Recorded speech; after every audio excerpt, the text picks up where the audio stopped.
Today I'm going to show you a trick that will give you instant prog rhythms. Grab your backpack and join me at the prog school.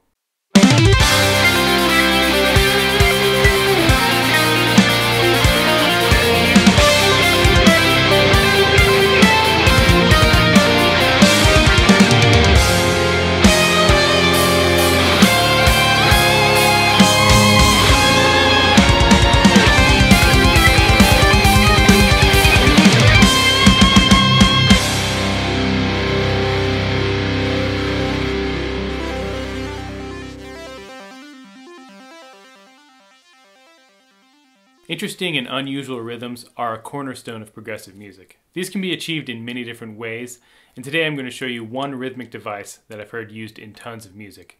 I've dubbed this one the one rest trick. This trick is pretty simple, and I've made this formula for it. Any number of notes of one subdivision followed by one rest of the same subdivision.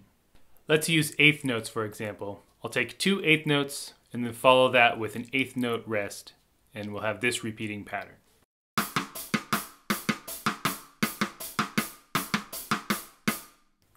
I can do this with any number of eighth notes. Here it is with 3 eighth notes and 1 eighth note rest. And here it is with 4 eighth notes and 1 eighth note rest.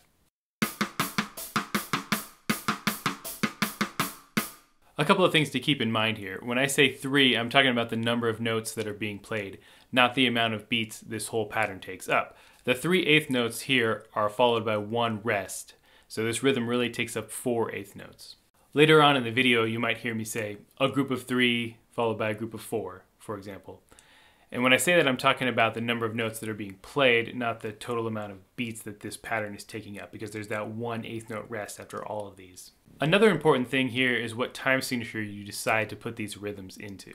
For instance, the pattern of 2, which takes up 3 eighth notes, could be written in 3/8, but that's probably not how I'm going to feel this rhythm. More likely, I would write this in 3/4 or even in 4/4, in which case the pattern won't line up until the downbeat of the 4th measure. You'll have to make these time signature decisions for yourself. I'll explain some of my choices when we look at the rhythms that I used in the piece that I wrote for this lesson. Now that we've looked at the basic formula for this rhythmic trick, I'm going to go over a couple variations you can use to take this idea to the next level. The first variation is to combine different groups of notes together instead of repeating the same group over and over. There's almost an infinite amount of combinations here, but usually I like to keep the patterns to 2 or 3 groups long. For example, a group of 2 and then a group of 3.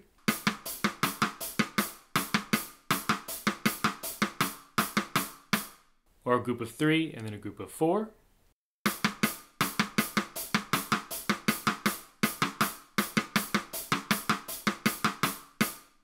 Or a group of 2, 3, and then 4.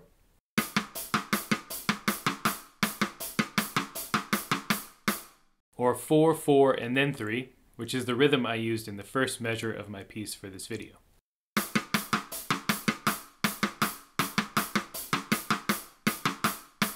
Notice I put these examples in time signatures that line up with the groupings. If you wanted more of a syncopated polyrhythmic feel, you could put these in 4/4 or really any other time signature. You just have to do the math on where the patterns will line back up with the downbeat.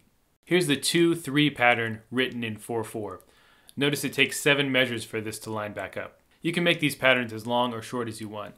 There's pretty much endless options here. The second variation is to use different subdivisions for these rhythms. All of our examples so far have been using eighth notes, and that's the most common subdivision I hear with these rhythms, but you could use any subdivision you wanted. If the tempo is slower, for example, 16th notes would work really great. Here's the 4/4-3 pattern with 16th notes.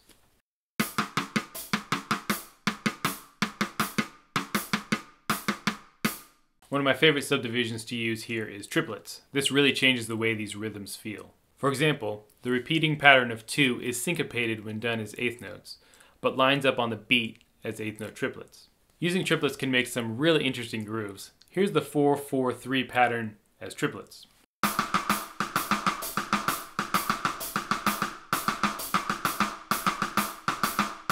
You can get the same effect by changing from a simple feel to a compound feel. The easiest way to do this is changing the hi-hat or whatever cymbal is playing the beat from a quarter note to a dotted quarter note. Here's the 2/3 pattern. Halfway through, the cymbal will change the feel. Once again, notice how this takes an extra measure of 7/4 for these to line up when I'm using the dotted quarter note pulse. With triplets, it often takes longer for the patterns to sync back up.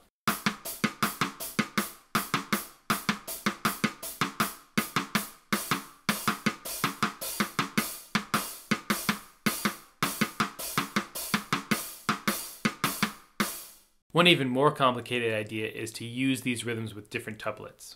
Here's the 2-3 pattern as quintuplets, groups of 5.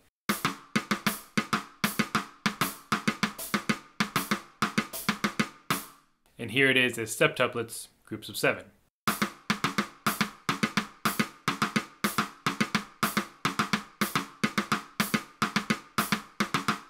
I'm going to use a little bit of the weird tuplets in my tune, but you can take this as far as you want. The sky's really the limit with this variation.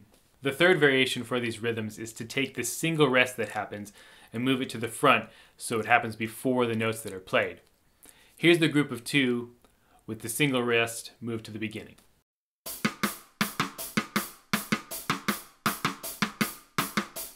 This is a pretty simple change, but it shifts these patterns to starting on an offbeat, which can create some really cool rhythms. I can combine this with the last variation and do a triplet rhythm with the rest first. Here's the 2-3 pattern done as triplets with the rest first.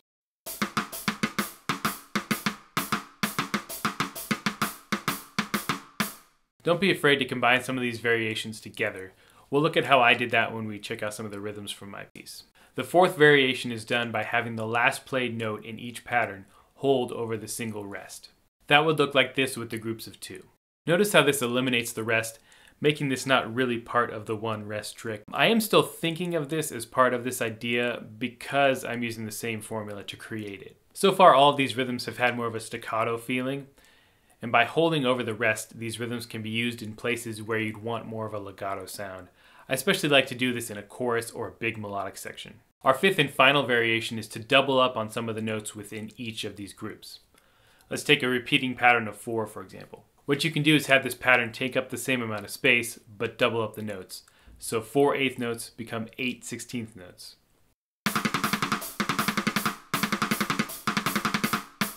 This variation is great for a virtuosic lead or for ramping up the intensity in a heavier section. How I usually do this is to double up every note of the group except for the last note.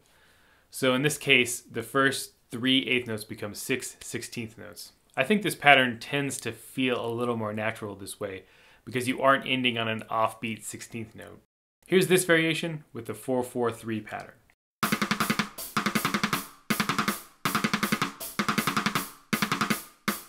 So there's the rhythmic trick and all the variations. As I mentioned before, experiment with combining different variations together.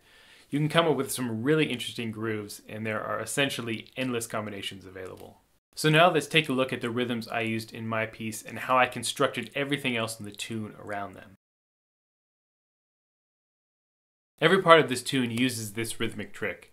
And when I first started writing, I thought it might be kind of limiting, but thanks to the flexibility of this idea, it ended up being really easy and very inspiring to write this tune. And I ended up with a 7.5 minute mini prog epic that's one of the better things I've written in a while. Using these rhythms as the base for this song allowed me to explore some really interesting melodic and harmonic ideas, as well as some cool arrangement and instrumentation. And I'm going to touch on all of these as I go through the tune, though I'm going to mostly focus on the rhythm. I'm using a pretty common prog song structure where you take a pop song form and don't go back to the chorus at the end. So it's verse, chorus, and then on to something completely different. Though I am adding some other sections in throughout. The tune starts with an electric piano playing this figure.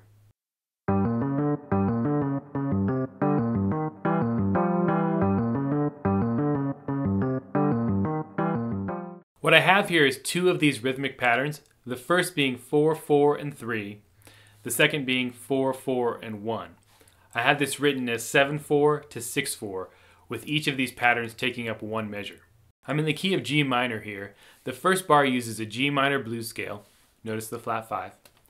The second measure uses a common line cliche where you take the 5th in a minor chord and move it up or down a half step. This creates what is often called the James Bond progression. Then a high G in the clean guitar and left hand of the electric piano comes in. This plays a steady half note over this rhythm, creating a lot of syncopation. The hi-hat also plays accented quarter notes here.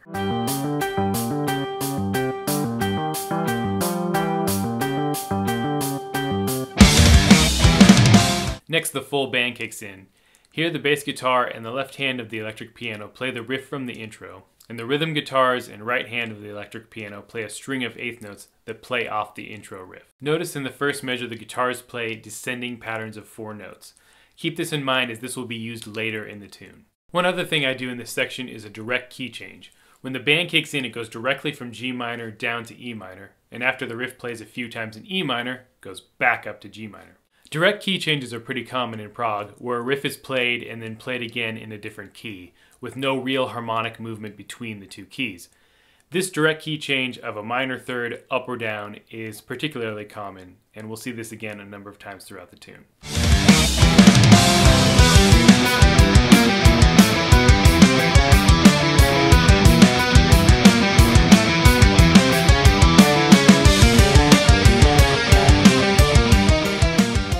Now comes the main melodic section. You could consider this a chorus, but it never really repeats exactly the same way, except for the rhythm. One idea I use here is to have this melodic section play without a melody over it. You'll often hear this in longer songs where somewhere near the beginning, a melodic section of the tune gets played with just the rhythm section. It's kind of setting it up for the melody later. In the melodic section, I use the 4th variation of the rhythmic trick, where the notes hold over the single rest. The pattern here is a group of 3 and then a group of 4, and 2 of these patterns fit into a 9/4 measure. Here's the rhythm section playing this.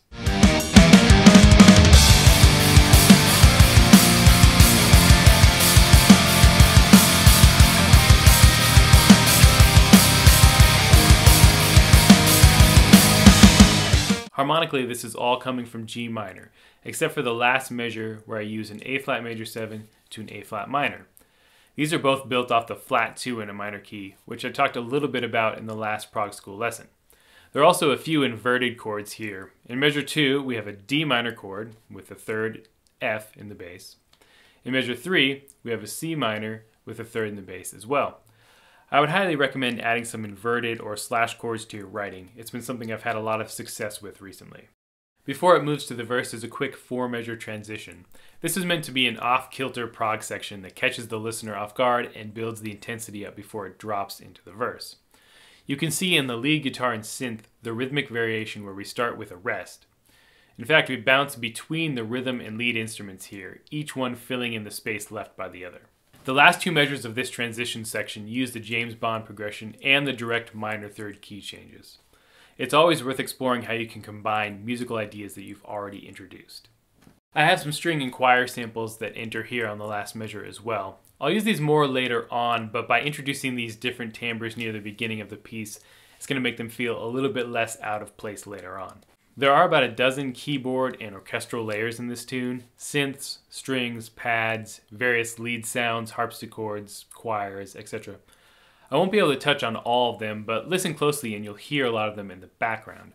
Often I'm doubling these parts with anywhere from 2 to 4 different sounds. The different timbres of these multiple instruments really help thicken up these background parts. The verse is based on this rhythmic pattern: 1, 2, 1, 2, 2, 3, 2, 3. If you add these together with our single rest included, you get 24 eighth notes, which I decided to put into 2 measures of 6/4. In the first verse, this is played by the bass guitar. There's a fun eighth note arpeggiated square synth part in the background, as well as some pad chords. The melody here is played by a combination of electric piano, organ, harpsichord, and a heavily affected clean guitar. This is a rhythm-based melodic figure, where the notes stay pretty much static and the interest is coming from the rhythm.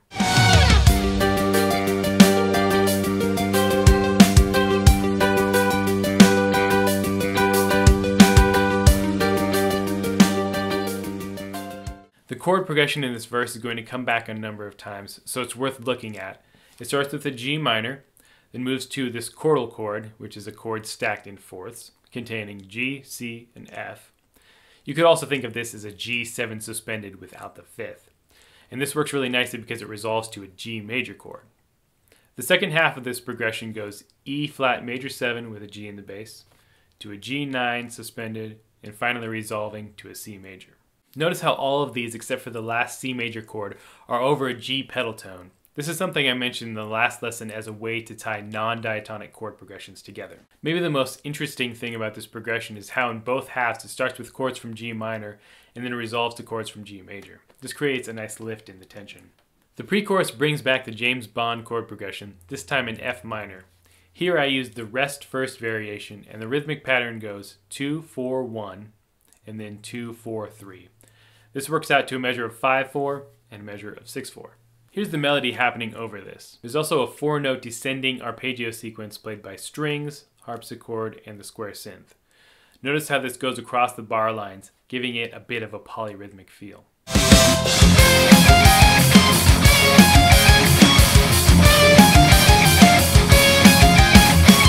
Then there's one measure that transitions us to the chorus. This measure helps move chromatically from F minor to G minor by using an F sharp diminished chord.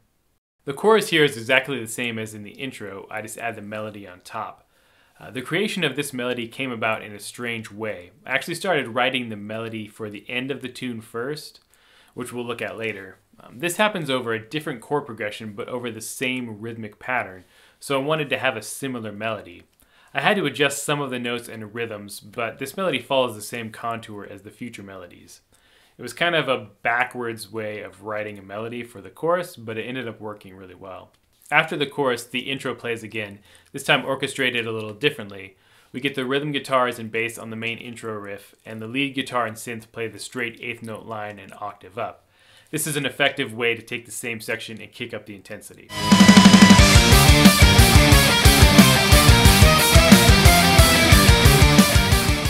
The second verse is the same as the first with a few changes. We have heavy rhythm guitars this time playing the rhythmic pattern with some higher chord stabs. I like to add in chord stabs to bring some variety to a rhythm guitar part that's just pedaling on one note. We also have a pause in the rhythm section for the first 5 beats of this second verse. This is one of my favorite parts of the tune, and I think the short break makes the following hits more powerful and adds to the overall groove of the second verse.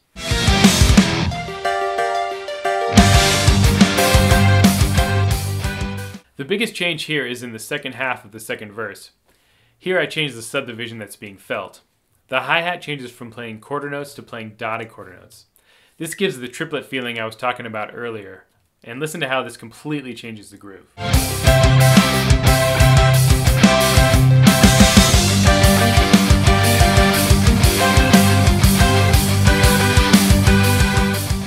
This works really well here because 6/4 can be divided into 4 dotted quarter notes.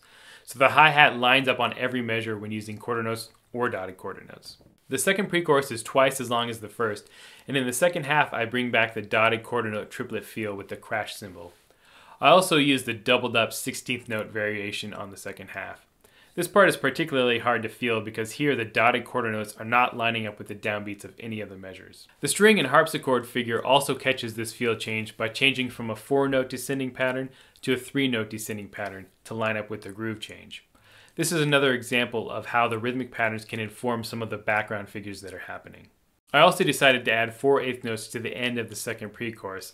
The purpose of this was twofold: one, to make this line up with the dotted quarter note pulse, and 2, to give a few beats of just a drum fill, so the direct key change from F minor to G minor was less jarring.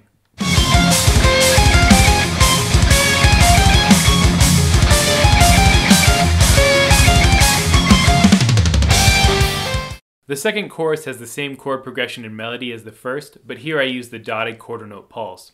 Just like the first verse, this works well because 9/4 can be divided into 6 dotted quarter notes, so the cymbals line up with each measure, just like it did with quarter notes in the first chorus.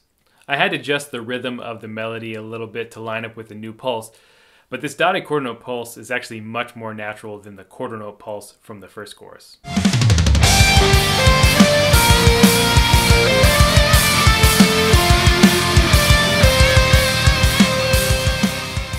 Alright, it's 21/8 time. Here's where the super proggy instrumental section begins. Most of this section uses this rhythmic pattern: 4-4-4-2-2. Add in the single rest to all of these and we get 21/8 notes, or 21/8. I ended the chorus with a dotted quarter note or triplet feel, and I'm going to continue that into this next section. 21 divides into 3 7 times, so you get 7 dotted quarter note beats. Here's how that looks with the drums.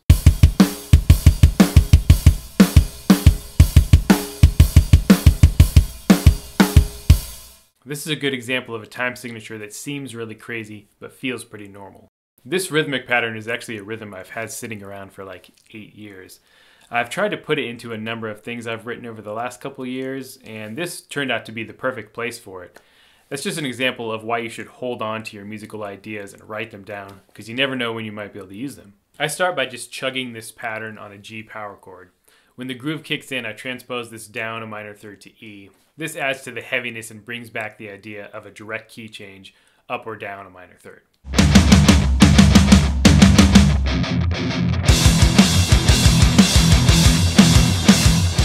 Then a couple of heavily affected guitars and electric piano play a variation of the intro riff over this groove.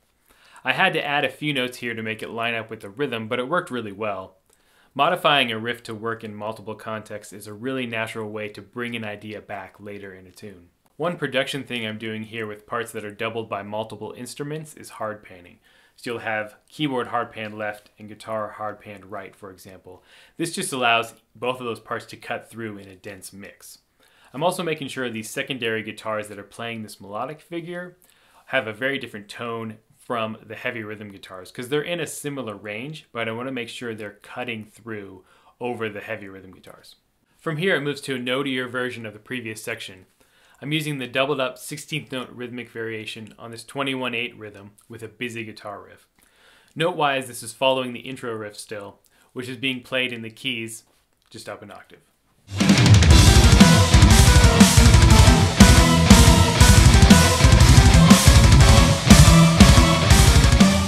Arrangement-wise, I wanted this riff to really stand out because it's impressive, so that's why I moved the keys up an octave out of the range of the rhythm guitars.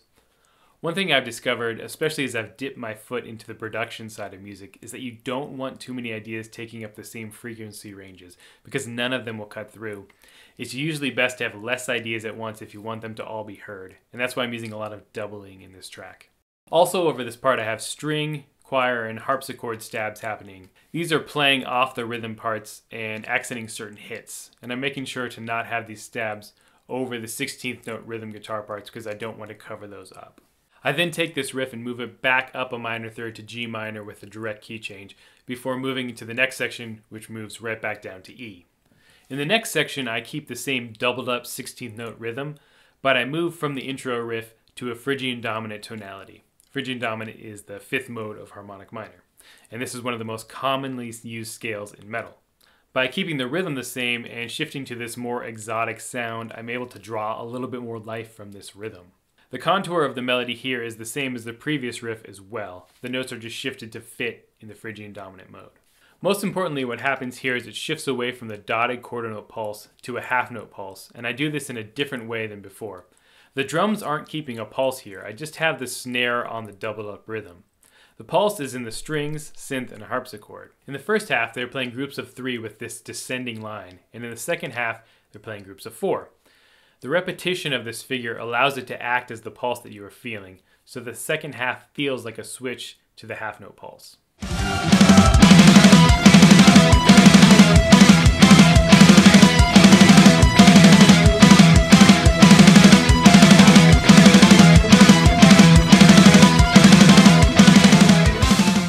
"21/8 divides into 3 really nicely, but it doesn't divide into 4 quite so well.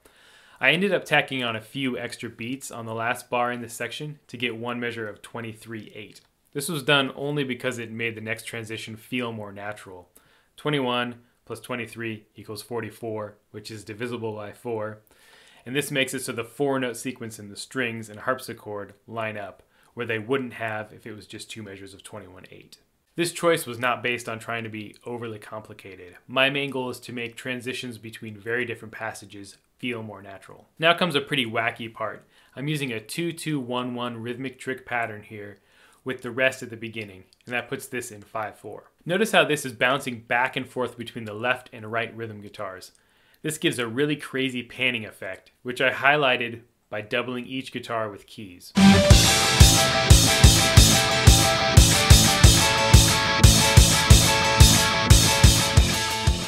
Harmonically, this is the verse chord progression, just one whole step up, once again bringing back some familiar material from earlier on in a different way.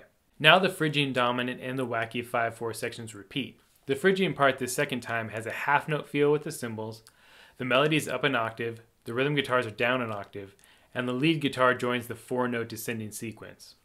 Notice when I bring a part back, I often keep all of the pieces of it the same, just move them around to different instruments and in different ranges. You don't always want to repeat sections of a song verbatim. Little reorchestrations can make a big difference. The wacky 5/4 section is the same as before, but the rhythm guitars add in bass notes, and there's a melody over top in the lead guitar and synth.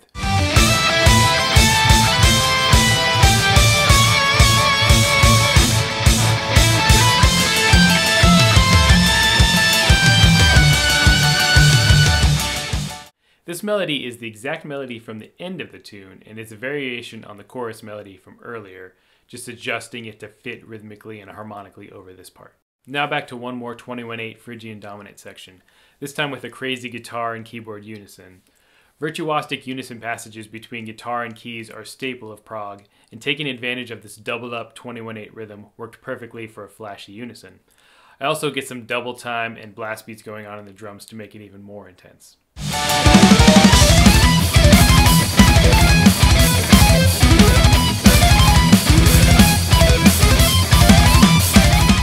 This breaks out into the last part of the whole wild proggy section. As if the previous parts weren't complicated enough, this part is particularly rhythmically complex. I bring back the chorus chord progression, and the lead guitar and synth play a variation on the background synth figure from the verses. The rhythm guitars and bass play the rhythmic pattern from the verse, 1, 2, 1, 2, 2, 3, 2, 3. The first 2 times is played normally, and the third and fourth time it's doubled up with 16th notes. The kick drum follows the guitars and bass, but the cymbals and snare do the trickiest rhythmic figure of the whole tune. The hi-hat starts with 8 dotted quarter notes, and then it moves to the crash cymbal playing every 5/8 notes, invoking that quintuplet feeling I mentioned near the beginning of the video. After 6 groups of 5/8 notes, the crash moves to play every 7/8 notes, giving it a septuplet feeling. This happens 6 times until all the instruments sync up in the last measure. These tuplet groupings are made more obvious by the snare backbeat following the cymbal hits.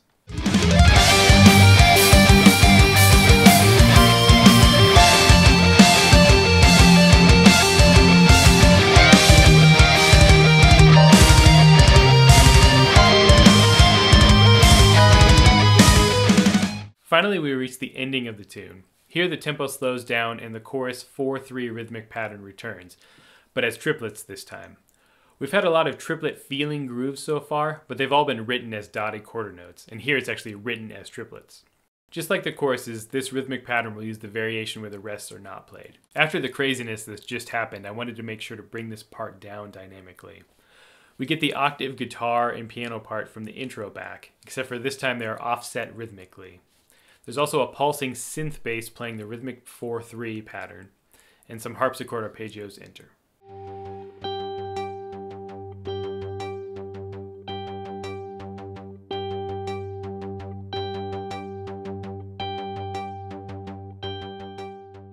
The lead synth then plays the melody that was introduced in the wacky 5/4 section, but adjusted to fit this 6/4 rhythm. This is happening over the verse chords as well, so what you get is the verse chords and the chorus rhythm with a melody that is similar to the chorus melody, but fits over the verse chords. It's a pretty interesting way of combining 2 sections from earlier in the tune to make a new section. Then the full band kicks in and this melody is played in all its epic glory. The combination of this rhythm and the verse harmonies made for a really majestic, epic ending. This whole part repeats twice, with the choir and strings returning the second time to beef it up, as well as a guitar and synth harmony part added to the melody.